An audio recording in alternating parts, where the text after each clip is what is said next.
Hi guys! So, ginawa ko yung video na to para sagutin yung mga tanong sa akin kung ano daw ba yung affiliate or bakit daw ba ang daming nag-a-affiliate. Ano daw ba yung napapala nila sa pagiging affiliate.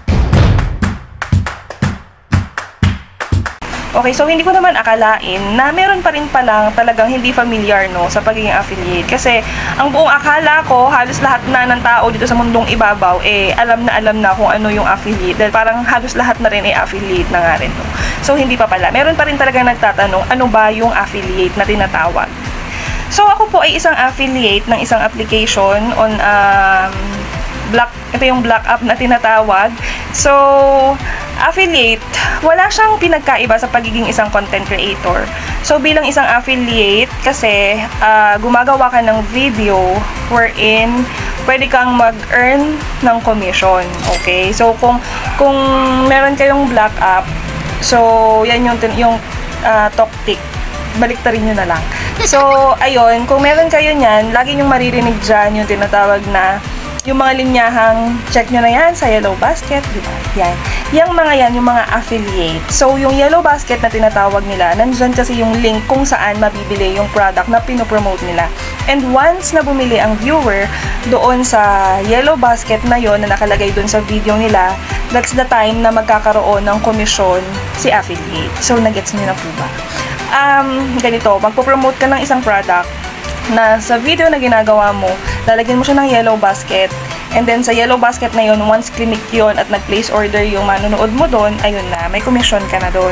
So, kaya katulad nga ng sinabi ko kanina, wala siyang pinagkaiba sa content creator kasi bilang affiliate, responsibilidad mo rin gumawa ng content kung paano mo ipopromote yung isang product ng maayos. Kasi kapag ka na-hook mo or na-attract mo yung mga viewers at talagang naging effective yung pagpopromote mo, ay nako, mag-earn ka talaga dyan. Kaya talagang mag-earn ng 6 digits every month. Pero hindi ko pa nahihit yun. Hindi ko pa kaya yun. Pero meron ng mga nakakagawa ng ganun. So, ano ba yung kailangan natin para maging affiliate tayo? So, unang-una, kailangan dyan, syempre, may cellphone ka, may internet, at saka yung account nga ng Black App. And then, kailangan meron kang 600 followers para makapag-apply ka doon sa affiliate program na yun. Napakadali lang talaga, as in.